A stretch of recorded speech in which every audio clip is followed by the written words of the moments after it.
Menurut data terbaru dilansir tabloid Mirror bulan lalu, jumlah manusia berdasarkan populasi jenis kelamin tidak berimbang. Jumlah rata-rata kelahiran perempuan secara global, kata Bank Dunia, menunjukkan anak lelaki lahir lebih banyak 5% dibanding bayi perempuan. Masalah itu sudah terbukti memunculkan persoalan sosial serius di China, negara berpenduduk terbanyak sedunia.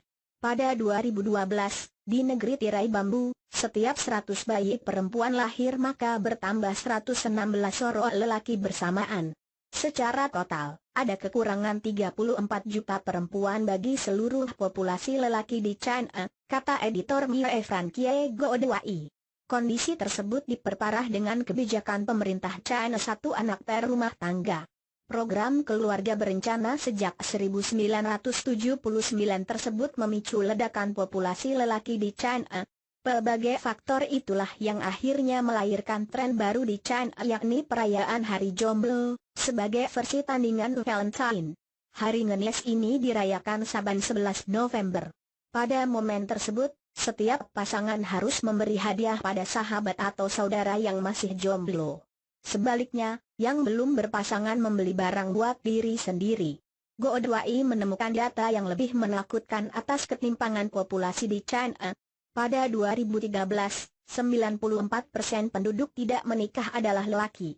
Diperkirakan pada 2030 maka 1 dari 5 warga China heteroseksual di usia 30 tidak bisa menikah, ungkapnya.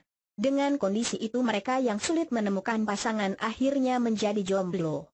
Apa saja kisah-kisah unik jomblo paling ngenis di dunia? Simak ulasannya berikut ini. 1.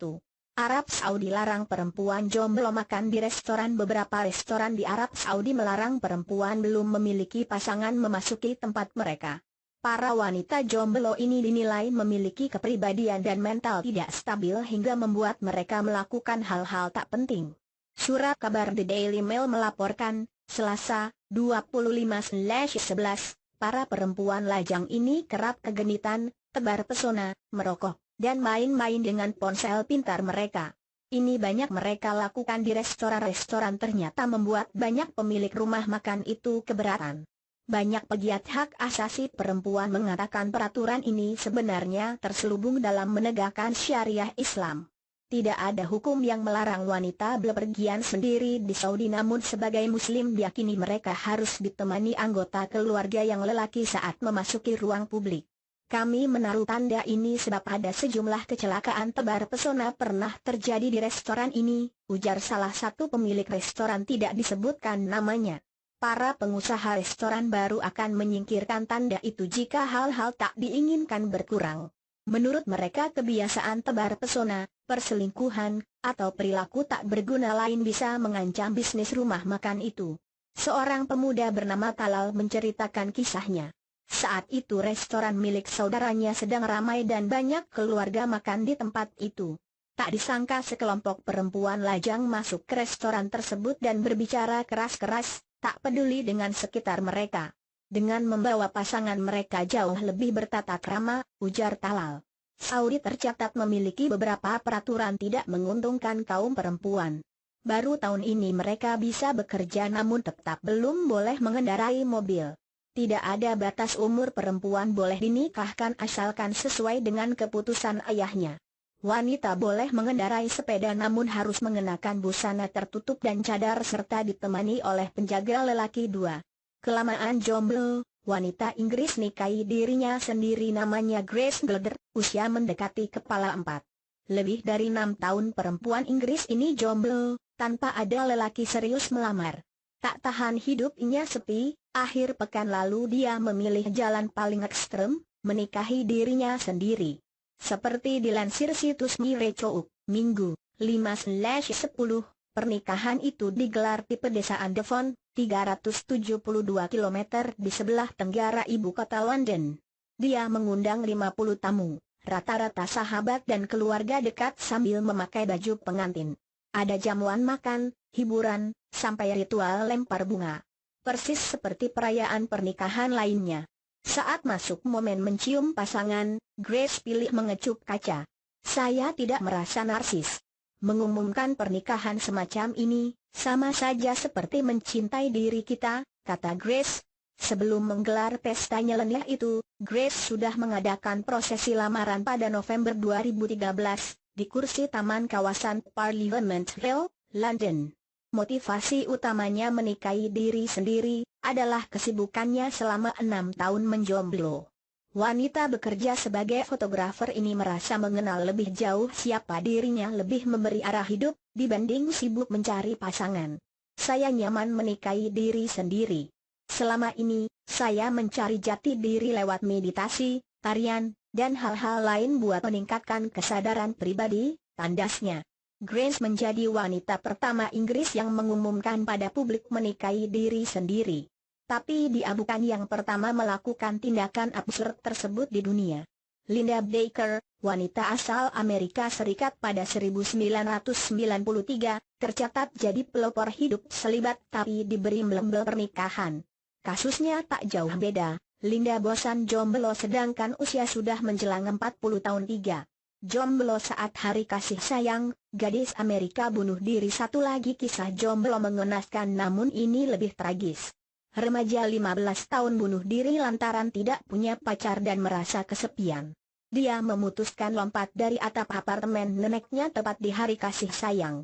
Surat kabar The Daily Mail melaporkan, Sabtu, 15/2, sebelum Jaya Saileyaram Jackson memutuskan mengakhiri nyawanya, dia lebih dulu membuat unggahan di jejaring sosial Twitter jika dirinya benar-benar diserang kegelisahan sendiri, dan menunggu seseorang untuk menyuruhnya bunuh diri. Polisi menduga gadis itu mengalami depresi berat lantaran jomblo menghadapi hari kasih sayang. Dia diketahui lompat dari lantai 27 pada pukul 10.40 waktu setempat. Penjaga pintu apartemen neneknya bernama David Foster mengatakan Jaya gadis yang baik. Saya tidak tahu jika dia punya masalah berat, ujarnya. Teman sekolahnya langsung berkabung namun Jaya di saat-saat terakhirnya jarang bergaul, semua rekannya hanya menyampaikan lewat jejaring sosial Facebook dan Twitter. 4. Jomblo China ramai-ramai beli istri dari Myanmar. Otoritas China di wilayah utara Mongolia menangkap 31 orang diduga melakukan perdagangan manusia. Aparat sekaligus menahan 14 perempuan yang jadi korban itu, 11 asal Myanmar, seperti dilansir The Daily Mail, Selasa, 25/11. 5 korban yang berstatus warga asing bahkan belum 18 tahun. Pemerintah China telah menggandeng kepolisian Myanmar membongkar kasus ini. Penyelidikan selama 3 bulan dalam geng tersebut menunjukkan para pelaku menjerat korban, yang mayoritas asal Myanmar, berbekal iming-iming wisata dan pekerjaan di negeri tirai bambu, kata kantor berita Xinhua. Para korban kemudian dijual sebagai istri di pedesaan Tiongkok dengan harga sedikitnya 50.000 yuan, atau setara 85 juta rupiah. Perdagangan manusia untuk dijadikan istri ini dipicu oleh ketimpangan populasi di China. Kebijakan satu anak sejaera Deng Xiaoping, ditambah aborsi ilegal bayi perempuan karena dianggap masyarakat tak punya masa depan, menyebabkan seplis besar Ria Lajang. Sensus terakhir menunjukkan 118 laki-laki yang baru lahir untuk setiap 100 perempuan. Mulai September 2014, kepolisian China mulai aktif melacak akun-akun jejaring sosial yang berkedok agen wisata tapi sebetulnya menawarkan impor pengantin dengan pasokan korban dari negara-negara Asia Tenggara. Tahun lalu, Departemen Luar Negeri AS menyatakan Rusia dan China sebagai salah pelanggar terburuk di dunia untuk isu kerja paksa dan perdagangan seks. 5. Penasaran wanita mandi? Pria jomblo pasang kamera di WC. Cewek lama menjomblo membuat AYW. 27. Seorang wira swasta nekat memasang sebuah kamera perekam di WC kos khusus perempuan milik orang tuanya di Jalan Gambiran, Umlarjo, Yogyakarta. Akibatnya, AYW terpaksa berurusan dengan polisi setelah dilaporkan oleh korbannya. Menurut Kapolsek Umbularjo AKP Nanang, peristiwa itu terjadi pada hari Jumat, 21/11. Korban berinisial WN, 19, seorang mahasiswi melaporkan kejadian tersebut karena saat sedang buang air kecil di kamar mandi tersebut melihat kamera berbentuk pena ditempelkan di belakang pintu kamar mandi. Kejadiannya hari Jumat, baru dilaporkan hari Sabtu. Jadi waktu korban hendak buang air kecil melihat ada kelap-kelip, Lalu dia memanggil temannya dan mengambil kamera itu, kata Nanang saat ditemui wartawan di Mapolsek Umbularjo, Senin, 24/11. Setelah itu korban bersama dengan 11 orang penghuni kos berbondong-bondong mendatangi Polsek Umbularjo dan melaporkan kejadian tersebut.